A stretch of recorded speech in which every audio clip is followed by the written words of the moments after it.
ഇന്നത്തെ നമ്മളെ പുതിയൊരു വീഡിയോയിലേക്ക് എല്ലാവർക്കും സ്വാഗതം.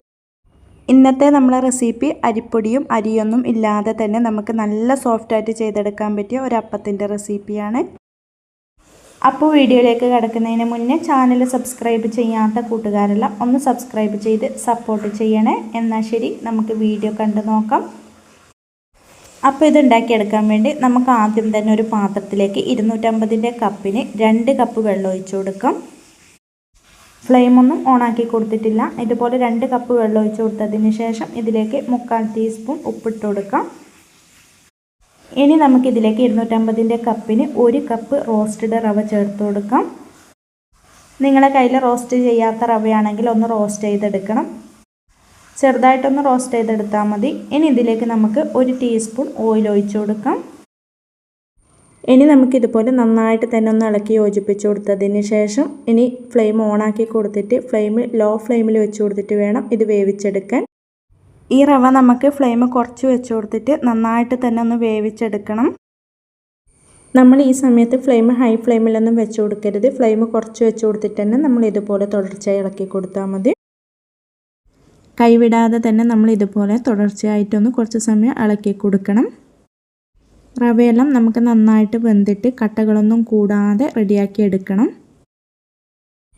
ഇതാ ഈ ഒരു പാകത്തിനായി കിട്ടണം. ഈ ഒരു പാകമായി കഴിഞ്ഞാൽ നമുക്ക് ഫ്ലെയിം പെട്ടെന്ന് തന്നെ അങ്ങ് ഓഫാക്കി കൊടുക്കാം.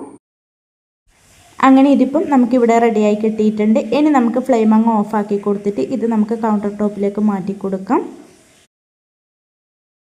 ഇനി നമുക്കിതിൻ്റെ വലിയ ചൂടങ്ങ് മാറിയതിന് ശേഷം കൈവച്ചിട്ട് കുഴക്കാൻ പറ്റുന്ന ഈ ഒരു ചൂടാവൂലേ, ആ സമയത്ത് നമുക്കിതിലേക്ക് മൈദപ്പൊടി കുറേശ്ശെ ചേർത്ത് കൊടുക്കണം. മൈദപ്പൊടി നമ്മൾ ഇതിലേക്ക് ചേർത്ത് കൊടുക്കുന്ന സമയത്ത് ഒരുമിച്ചങ്ങ് ചേർത്ത് കൊടുക്കരുത്. കുറേശ്ശെ ചേർത്ത് കൊടുത്തിട്ട് നന്നായിട്ടൊന്ന് കുഴച്ചെടുക്കണം. ഞാനിപ്പോൾ ഇവിടെ 250 കപ്പിന് 1 കപ്പും പിന്നെ ഒരു 2 ടേബിൾ സ്പൂണാണ് മൈദപ്പൊടി ഇതിലേക്ക് ചേർത്ത് കൊടുത്തിട്ടുള്ളത്. അത് ഇതുപോലെ കുറേശ്ശെ ചേർത്ത് കൊടുത്തിട്ട് നന്നായിട്ട് തന്നെ ഒന്ന് കുഴച്ചെടുത്താൽ മതി. ഈ മൈദപ്പൊടിക്ക് പകരം നിങ്ങൾക്ക് വേണമെങ്കിൽ ഗോതമ്പ് പൊടിയും ചേർത്ത് കൊടുക്കാവുന്നതാണ്. ഇതുപോലെ തന്നെ കുറേശ്ശെ ചേർത്ത് കൊടുത്തിട്ട് നന്നായിട്ട് തന്നെ ഒന്ന് കുഴച്ചെടുത്താൽ മതി. അങ്ങനെ ഇതിപ്പം ഞാനിവിടെ 1 കപ്പും 2 ടേബിൾ സ്പൂണും മൈദപ്പൊടി ചേർത്ത് കൊടുത്തിട്ട് ഇതുപോലെ നല്ല സോഫ്റ്റായിട്ട് കുഴച്ചെടുത്തിട്ടുണ്ട്. അങ്ങനെ ഇതിപ്പം ഞാൻ നല്ല സോഫ്റ്റായിട്ട് കുഴച്ചെടുത്തിട്ടുണ്ട്. ഇനി ഇത് നമുക്ക് റെസ്റ്റിന് വെക്കേണ്ട ആവശ്യമൊന്നുമില്ല, പെട്ടെന്ന് തന്നെ റെഡിയാക്കി എടുക്കാം. ഇനി നമുക്കിതുപോലെ ഏകദേശം ഒരേ വലിപ്പത്തിലൊന്ന് കട്ട് ചെയ്തും കൂടി എടുക്കണം.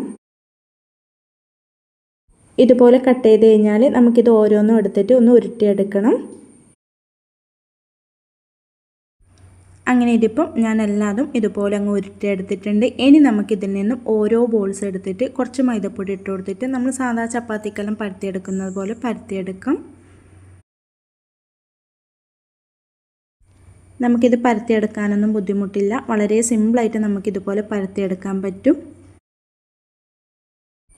അങ്ങനെ ഇപ്പോൾ ഇതുപോലെ കട്ടി ഉടച്ചിട്ടൊന്ന് പരത്തിയെടുത്തിട്ടുണ്ട്. ഇനി ഇത് നമുക്കിതുപോലെ ഒരു അടപ്പ് വെച്ച് കൊടുത്തിട്ട് ഒന്ന് കട്ട് ചെയ്തെടുക്കണം. അടപ്പ് ഇതിൻ്റെ മുകളിൽ വെച്ചിട്ട് നന്നായിട്ടൊന്ന് പ്രസ് ചെയ്ത് കൊടുത്താൽ മതി. അപ്പോൾ നമുക്കിതുപോലെ ഒന്ന് കട്ടായി കിട്ടും.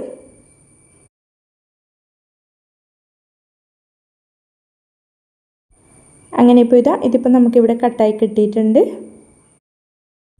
ഇനി നമുക്ക് ബാക്കിയുള്ള ഓരോ ബോൾസ് കൊടുത്തിട്ട് ഇതുപോലെ കുറച്ച് മൈദപ്പൊടി ഇട്ട് കൊടുത്തിട്ട് നമ്മൾ നേരത്തെ പരത്തിയെടുത്തതുപോലെ കട്ടി കുറച്ചിട്ടൊന്ന് പരത്തിയെടുക്കണം.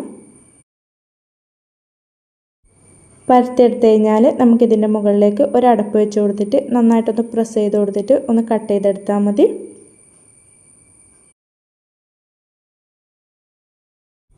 അങ്ങനെ ഇതിപ്പം ബാക്കിയുള്ളതും ഞാൻ ഇതുപോലെ തന്നെ അങ്ങ് പരത്തിയെടുത്തതിന് ശേഷം കട്ട് ചെയ്തെടുത്തിട്ടുണ്ട്.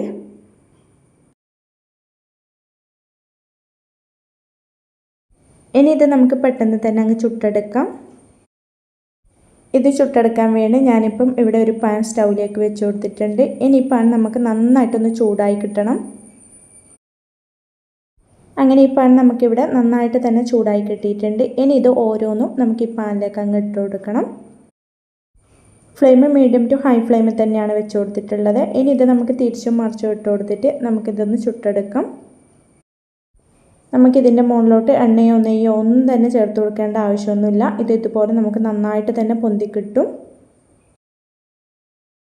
2-3 പ്രാവശ്യം നമുക്കിതുപോലെ തിരിച്ചും മറിച്ചും ഇട്ട് കൊടുത്തിട്ട് ചുട്ടെടുക്കാവുന്നതാണ്. ഇതുപോലെ നന്നായിട്ട് പൊന്തി ഈ ഒരു കളറിലാകുന്ന സമയത്ത് നമുക്ക് പാനിനും എടുത്തു മാറ്റാം. ഇനി നമുക്ക് ബാക്കിയുള്ളതും ഇതുപോലെ നന്നായിട്ട് ചൂടായ പാനിലേക്ക് ഇട്ട് കൊടുത്തിട്ട് മീഡിയം ടു ഹൈ ഫ്ലെയിമിൽ തന്നെ വെച്ച് കൊടുത്തിട്ട് തിരിച്ചും മറിച്ചുമൊക്കെ ഇട്ട് കൊടുത്തിട്ട് ചുട്ടെടുക്കണം. 2-3 പ്രാവശ്യം ഇതുപോലെ തിരിച്ചും മറിച്ചുമൊക്കെ ഇട്ട് കൊടുക്കുമ്പോൾ തന്നെ നമുക്കിതുപോലെ പൊന്തി നന്നായിട്ട് റെഡിയായി കിട്ടും. റവയും മൈദപ്പൊടിയെല്ലാം ഉപയോഗിച്ച് നമുക്ക് വളരെ സിമ്പിളായിട്ട് ചെയ്തെടുക്കാൻ പറ്റിയതും അതുപോലെ തന്നെ എണ്ണയിലൊന്നും മുക്കിപ്പൊരിക്കാതെ ചെയ്തെടുക്കാൻ പറ്റിയ നല്ല സോഫ്റ്റ് ആയിട്ടുള്ള ഒരു അപ്പം കൂടിയാണിത്. അങ്ങനെ ഇതിപ്പോൾ ഞാൻ മുഴുവനായിട്ടും ഇതുപോലെ തന്നെ അങ്ങ് ചുട്ടെടുത്തിട്ടുണ്ട്. അങ്ങനെ നല്ല ടേസ്റ്റി ആയതും അതുപോലെ തന്നെ വളരെ സിമ്പിളായിട്ട് ചെയ്തെടുക്കാൻ പറ്റിയതും നല്ല സോഫ്റ്റുമായിട്ടുള്ള അപ്പം നമുക്കിവിടെ റെഡിയായി കിട്ടിയിട്ടുണ്ട്. ഇതിന് നമുക്ക് അധികം ഓയിലോ എണ്ണയോ ഒന്നും തന്നെ വേണ്ട. നമുക്ക് വളരെ സിമ്പിളായിട്ട് ചെയ്തെടുക്കാൻ പറ്റിയ ഒരു അപ്പം കൂടിയാണിത്. ഇത് നമുക്ക് ബ്രേക്ക്ഫാസ്റ്റ് ആയിട്ടോ അല്ലാന്നുണ്ടെങ്കിൽ ഡിന്നറിനൊക്കെ ഉണ്ടാക്കിയെടുക്കാൻ പറ്റിയ നല്ല ടേസ്റ്റി ആയിട്ടുള്ള ഒരു ഐറ്റം കൂടിയാണിത്. അപ്പോൾ എല്ലാവരും ഇതുപോലെ ഒന്ന് ട്രൈ ചെയ്ത് നോക്കാനും വീഡിയോ ഇഷ്ടപ്പെടുവാണെങ്കിൽ മറക്കാതെ തന്നെ ഒന്ന് ലൈക്ക് ചെയ്യാനും കമൻറ്റ് ചെയ്യാനും സബ്സ്ക്രൈബ് ചെയ്ത് സപ്പോർട്ട് ചെയ്യാനും മറക്കല്ലേ. ഇൻഷാ അല്ലാഹ് അടുത്ത പുതിയ വീഡിയോ ആയിട്ട് നമുക്ക് വീണ്ടും കാണാം. Thank you for watching.